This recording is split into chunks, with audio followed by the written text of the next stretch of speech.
I should have known something was rotting under my roof. I'm Evan, 40, a mechanic who can fix anything. Cars, leaks, you name it. For months, my wife Lauren's family had been crashing with us. Her mom Diane, dad Greg, the whole circus. Their apartment flooded, they said, but I never bought it.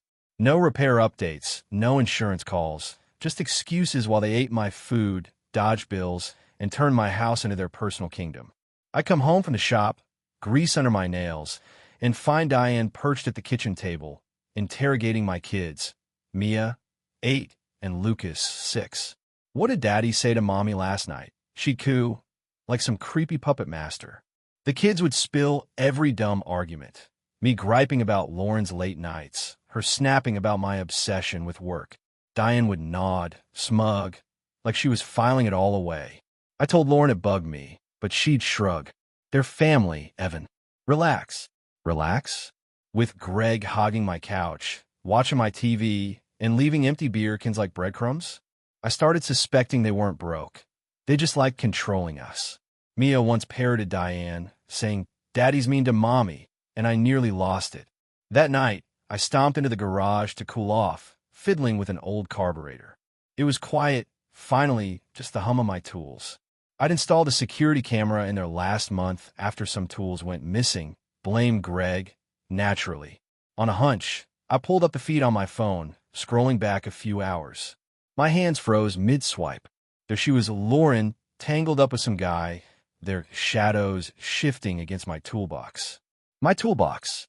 I stared, heart pounding, her whispers crackling through the static. "He'll never know," she said.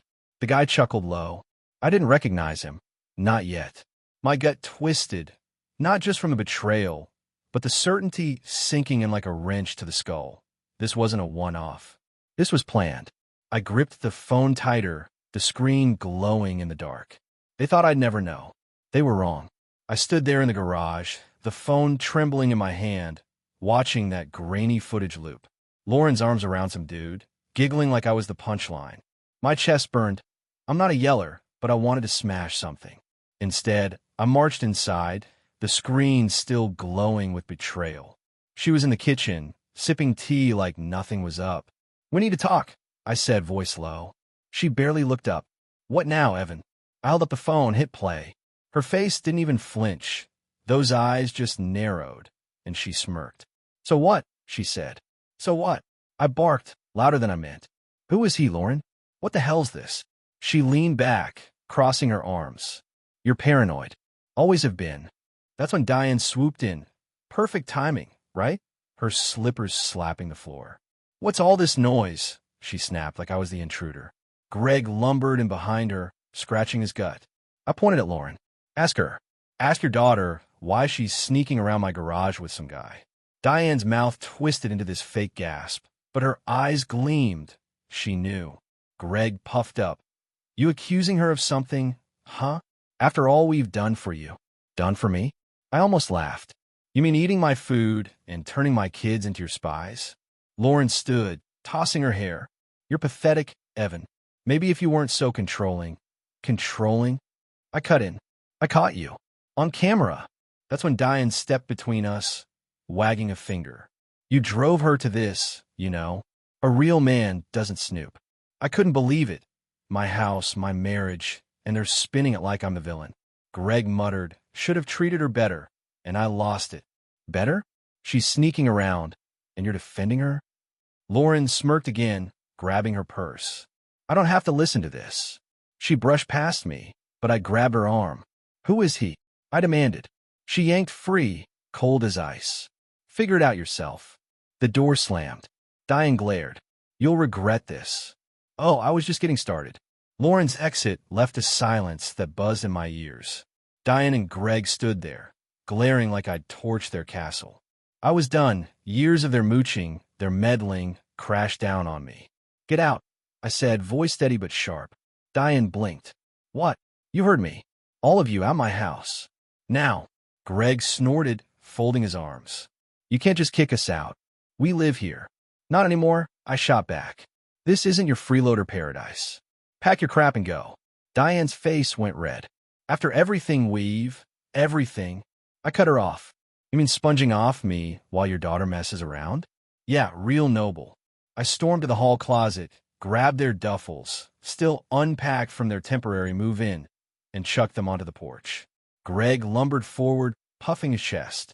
You're a real piece of work, Evan. She deserves better. Better? I laughed, bitter. She's cheating, and you're playing bodyguard. Get out before I call the cops. Diane shrieked. You wouldn't dare. But I was already dialing, bluffing, sure, but they didn't know that. Greg swore under his breath, snatching the bags. This ain't over, he growled. Diane grabbed me his backpack. My kid's stuff, like it was hers. You're a monster, she hissed, shoving past me. I yanked the bag back. That's mine. Leave it. She glared but dropped it. Lauren's car peeled out of the driveway. She'd been waiting outside, engine running. Diane and Greg shuffled after her, yelling threats over their shoulders. You'll pay for this. Diane screeched. I slammed the door, locked it, and slid down the wall, head in my hands. The house felt empty, too quiet without the kids who'd been at a sleepover. I'd built this place, poured every dime into it, and they'd turned it into their playground. My phone buzzed. A text from Lauren. You're nothing without us.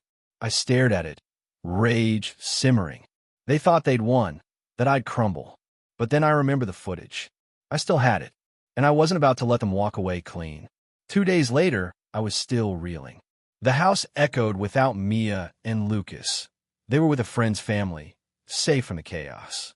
I'd spent the weekend scrubbing Lauren's family out of my life, tossing Greg's beer cans, Diane's tacky candles. I thought I'd gotten a breather, but then the doorbell rang, sharp and insistent. I opened it, and there they were, Lauren, Diane, Greg, and some slick guy in a cheap suit. My stomach dropped.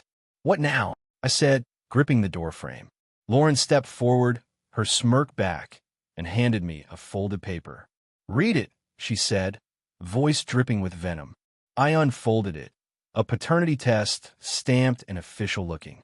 Mia and Lucas, my kids, my heart, listed as no biological match to me. My knees buckled, but I caught myself.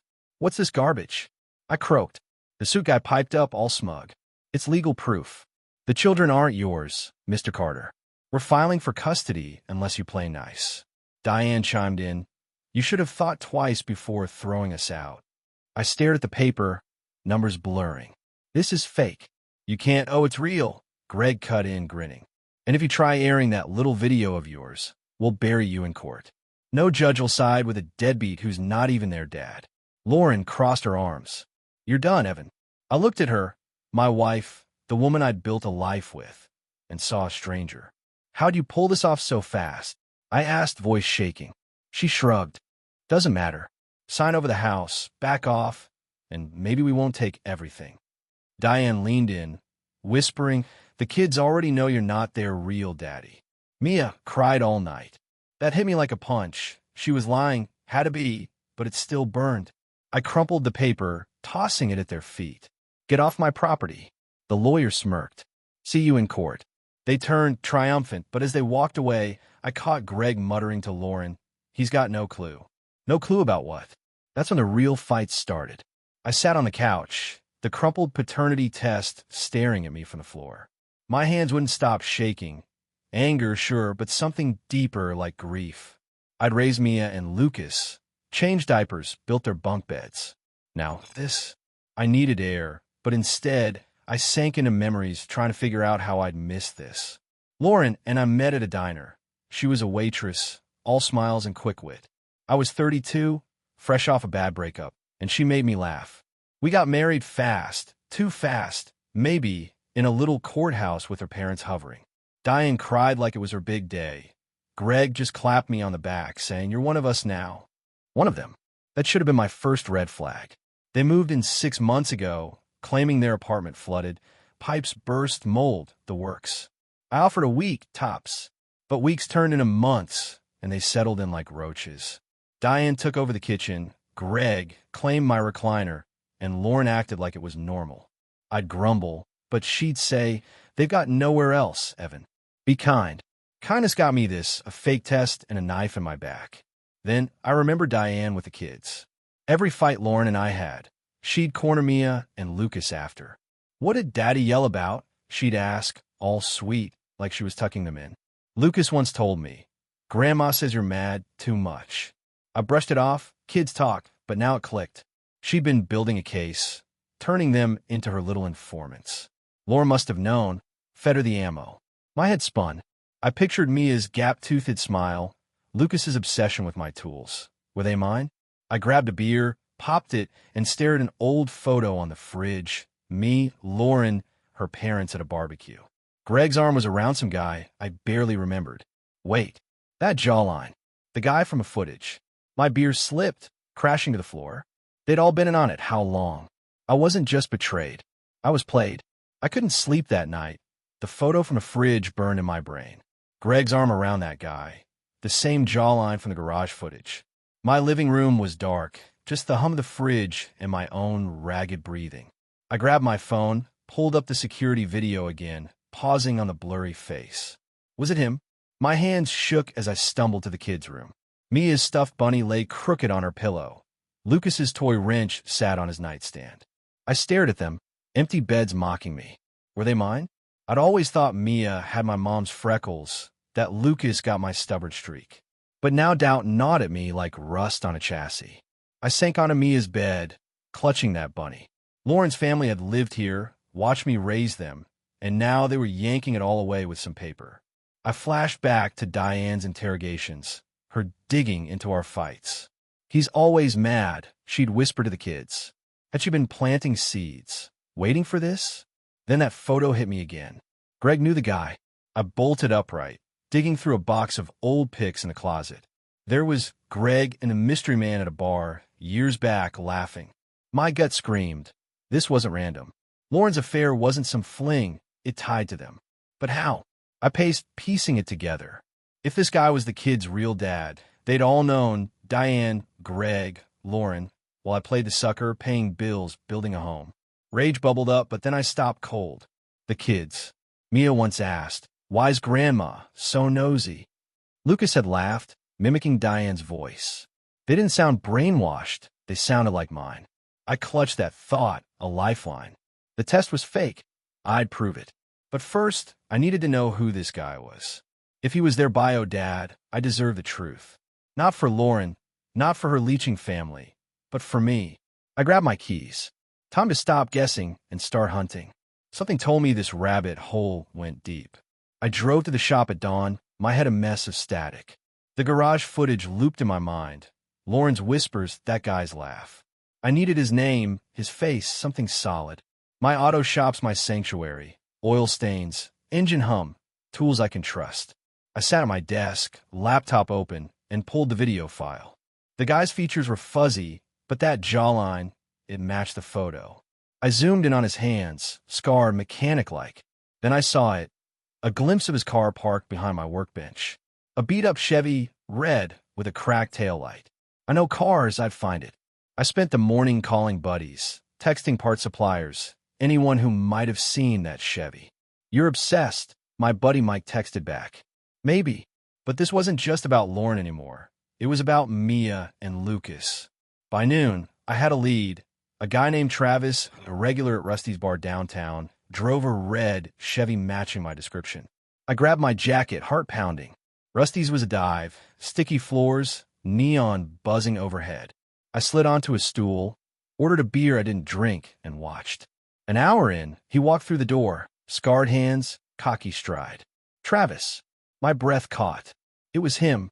I kept my head down, ears sharp. He plopped at a table with two rough-looking guys, laughing too loud. "She's got him wrapped," Travis said, smirking. "Thinks he's king of that house." My fists clenched. He meant me. One guy asked, "What's the play?" Travis leaned in, voice low but not low enough. "We wait. She'll crack him, and we cash out." Cash out. My house. My kids. I wanted to storm over, smash his face into the table. But I stayed put, phone recording under the bar. He kept talking. Greg owed him. Lauren was on board. On board for what? My beer sat warm, untouched. This wasn't just an affair. It was a heist, and I was the mark. I slipped out, pulse racing. Travis didn't see me. Good, because now I had a name and a voice. I got home from Rusty's, Travis's words echoing, cash out, she'll crack him. My house felt like a crime scene, every corner tainted. I replayed his rant on my phone, his smug tone slicing through me. Lauren wasn't just cheating. She was scheming, and her family was in deep. I paced the kitchen, debating my next move. Confront her? No, she'd lie. I needed leverage. Then my phone rang. Diane. I almost didn't pick up, but curiosity won. What? I snapped. Her voice was syrupy, fake concern dripping. Evan, we need to talk about the kids. I gripped the counter. You don't get to say their names. She sighed, dramatic. Look, we know you're upset, but if you try showing that video, Lauren and Travis, we'll make sure you lose everything. The house, the shop, the kids. That test's ironclad. Ironclad? I laughed cold. You think I'm scared of your forgery? Silence. Then she hissed. You should be. We've got lawyers, proof. Mia and Lucas will be with us by next week unless you back off. Her voice shook. She wasn't as sure as she pretended. You're bluffing, I said. Am I? She shot back. Test us. See what happens. She hung up. I stared at the phone, fury boiling. They thought they could bully me into silence, keep me from the truth. But Travis's recording burned a hole in my pocket. He'd slipped up, and Diane didn't know I had it. I sat down, replaying it. Greg owes me, he'd said. Owes him what? Money? Something bigger? I remember Greg's bar tabs, his business deals that never panned out. Had he dragged Lauren into some debt-fueled scam? My mind raced. Travis wasn't just her lover. He was their muscle. I leaned back, staring at the ceiling. They'd lived here, eaten my food, turned my kids into pawns, all while plotting this. Diane's threat was a dare. Back off or lose it all. But I wasn't backing off. I'd expose them, starting with Travis. If he was the kid's real dad, I'd find out. And if he wasn't, I'd still make them pay. They'd underestimated me. I couldn't sit still after Diane's call. Her threat lit a fire under me. If Travis was the key, I'd track him down, crack this open. I didn't care who he was to Lauren at first, just some dirtbag in my garage. But now, if he was Mia and Lucas's bio dad, I needed to know. Not for her, not for them, but for me. I grabbed my laptop, the Chevy's cracked taillights stuck in my head. Mechanics notice cars, it's instinct. I scoured online forums, local car listings, anything tied to Travis and that rust bucket. Hours later, I found a blurry Craigslist ad from last year. Same Chevy, same damage, posted by a T. Miller. Travis Miller. Gotcha. I cross-checked Rusty's bar on social media. Sure enough, a tagged photo of him, scarred hands holding a pool cue. I dug deeper, heart pounding. Property records showed a trailer registered to him 10 miles out. I could have gone there, banged on his door, but I'm not dumb. I needed more. Back at the shop, I call Mike again. Know a Travis Miller? I asked casual. He groaned. Shady guy. Fixes cars off the books. Hangs with rough types. What? Just curious, I lied. Mike didn't buy it, but he dropped it.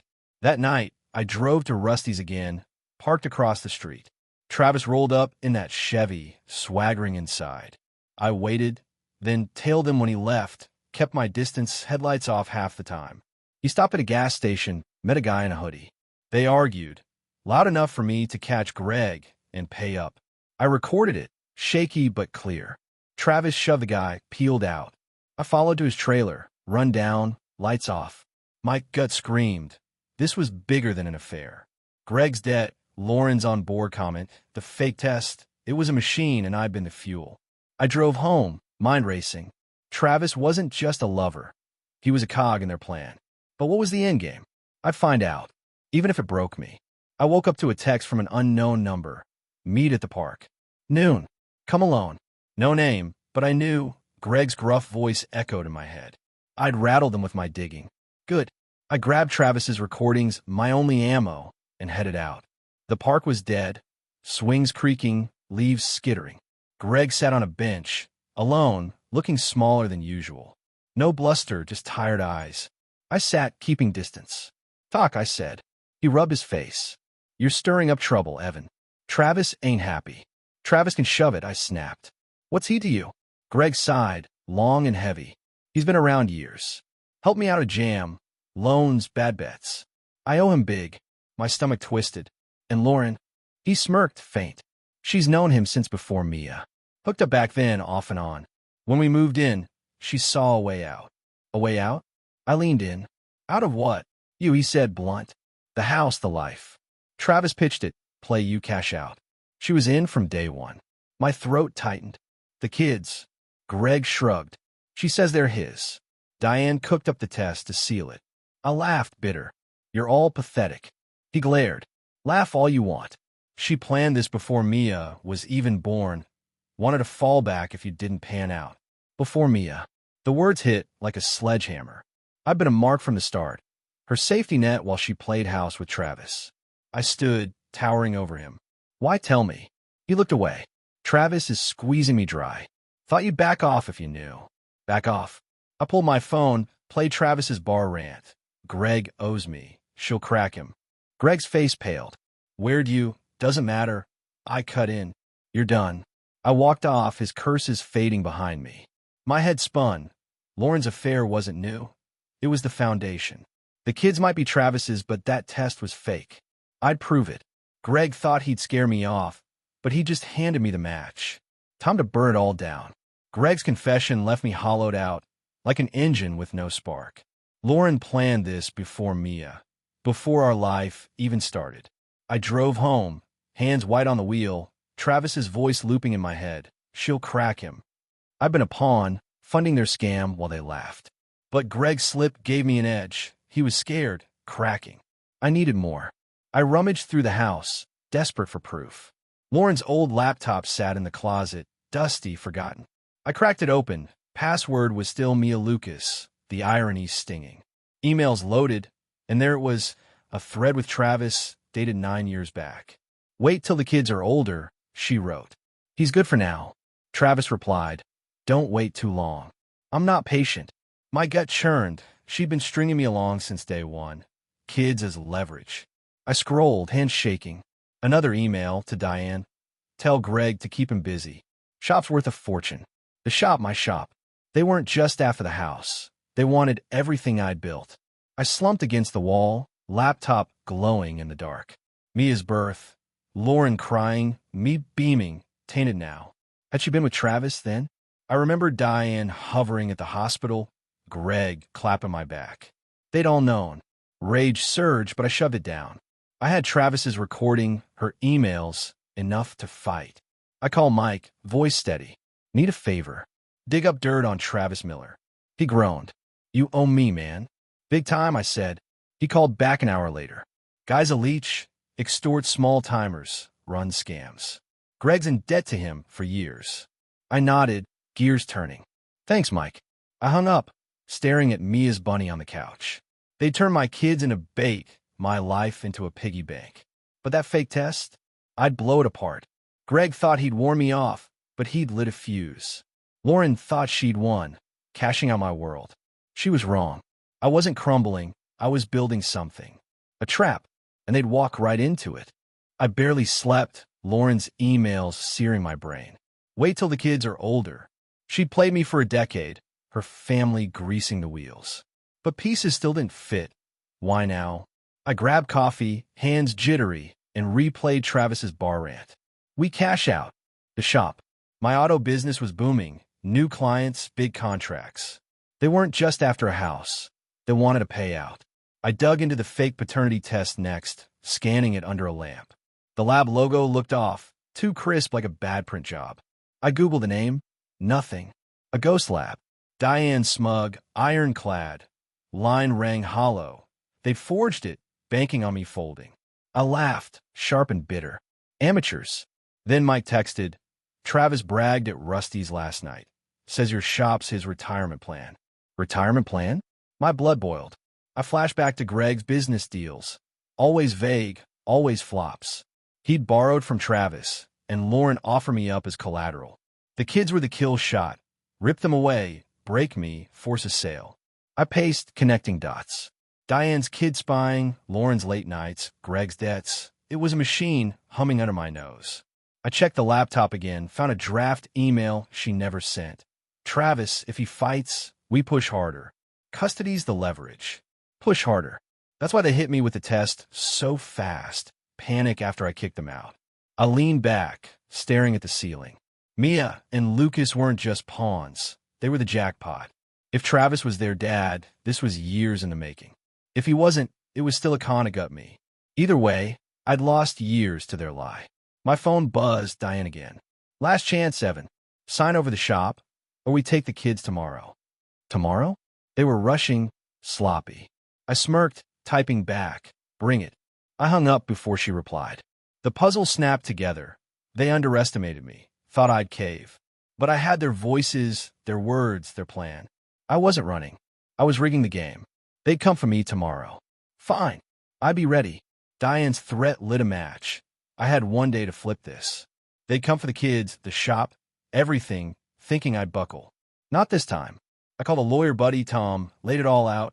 Emails, recordings, the fake test. Can we fight this? I asked. He whistled. If that lab's bogus, we've got a shot. Custody hearings tomorrow. Yeah, I said.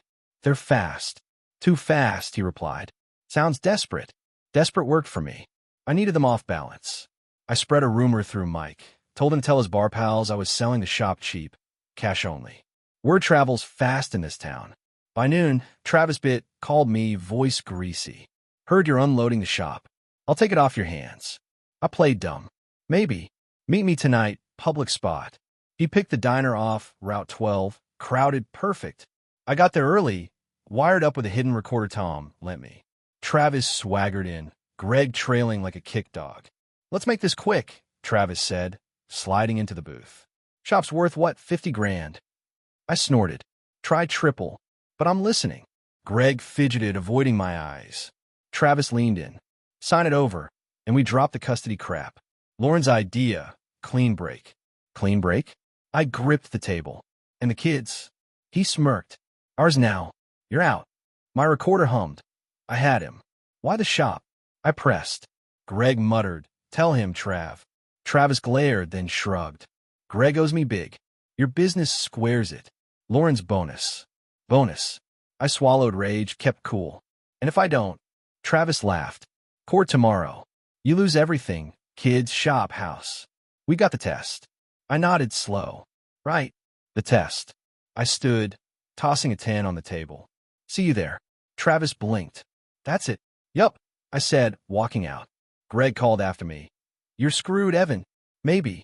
But I had their confession. Travis's voice, Greg's panic. Tom met me after, grinning. That's gold. Judge'll eat it up. I exhaled, shaky. They thought they'd cornered me. But I just flipped the board. Tomorrow they'd see. Court day hit like a storm. I walked in, Tom at my side, clutching the recorder and emails. Lauren sat across the room, Diane and Greg flanking her, all smug. Travis lounged in the back, smirking like he'd already won. The judge, an older guy, no nonsense, called us up. Their lawyers strutted forward, waving the paternity test. Mr. Carter's not the father, he said. We request full custody and assets to support the children. Tom stood calm. Your Honor, that test's a fraud. We've got proof. The judge raised an eyebrow. Show me. I handed over the lab analysis. Tom had tracked the company overnight. It didn't exist. Their lawyer stammered. It's certified. By who? Tom shot back. A ghost. The judge frowned, flipping pages. Then Tom played the recordings. Travis at the diner. Shop squares it. Lauren's bonus. Greg's tell him, Trav. Gasps rippled through the room. Lauren's face went white. Diane gripped her arm. The judge leaned forward. What's this about a shop? I spoke, voice steady. They've been extorting me, Your Honor. Live in my house. Fake this to steal my business. Their lawyer objected, shrill. Speculation. Tom slid the emails across. Lauren's wait till the kids are older. Diane's shop's worth a fortune. The judge read, silent, then glared at their side. This looks like conspiracy. Explain. Lauren stood, trembling. It's not true. He's lying. But her voice cracked. Guilt bled through. Travis bolted for the door. A bailiff grabbed him. Greg slumped, muttering, We're done. The judge banged his gavel. Custody denied. Tests inadmissible, fraudulent. I'm referring this to the DA for investigation. Diane wailed, You can't. Lauren lunged at me, hissing, I'll ruin you. The bailiff pulled her back. I stared at her. My wife, my betrayer, feeling nothing. Mia and Lucas were mine. The shop was safe. Tom clapped my shoulder. You nailed it. I nodded, but victory tasted sour. They'd lost. Lauren's family imploded. Travis faced charges, but I'd lost years to their lie. As we left, Lauren screamed after me, "This isn't over." I kept walking. It was for now. I picked up Mia and Lucas from their friends that night, their little arms wrapping around me like anchors. "Where's Mommy?" Mia asked, eyes wide. I crouched, forcing a smile. "She's figuring some stuff out. You're with me now." Lucas grinned, oblivious, clutching his toy wrench. I took them home, the house quiet again, mine again. But sleep wouldn't come. The judge's ruling replayed, custody secure, their scam exposed. Travis got hauled off for questioning. Greg and Diane faced fraud charges. Lauren was free, for now, but broke, her family shattered. I should have felt triumphant. Instead, I felt hollow. Then, at midnight, a knock. Lauren stood on my porch, mascara-streaked, shivering. "Evan, please," she sobbed. "Travis forced me. I didn't want this." I stared, stone-faced. "Forced you for 10 years? Before Mia?" She froze, mouth twitching. I made mistakes. For us. Us. I stepped closer. "You sold me out. The shop, the kids, your bonus." She grabbed my arm. I shook her off. "Let me explain," she begged. "I can fix it." I smirked cold. Too late. Her purse lay open. Her phone peeked out. I snatched it, muscle memory typing her PIN. Text loaded, "Travis, last week. He's folding. Push the test." Her reply, "I'm running this. They'll follow. Running this. Not forced, mastermind." I tossed the phone back. "Get out." She crumpled, wailing, "You're breaking our family." "You broke it," I said, slamming the door. She pounded, screaming, till neighbors' lights flicked on. I called the cops. Trespassing. They dragged her off, still cursing me. Next day, a DNA lab I'd hired called. Results from hair I'd snagged from the kids' brushes. "They're yours," the text said. Relief hit, then faded. Another twist, but we found a third profile, Travis and Lawrence. Older kid, maybe 6. A third child. Hidden. My jaw tightened. They'd played this game before, probably bled some other sap dry. I wasn't done. Mia and Lucas were mine, but Travis and Lawrence spawn out there? That was leverage. They'd burned me once. Now I'd hunt them down. This wasn't over, it was my turn.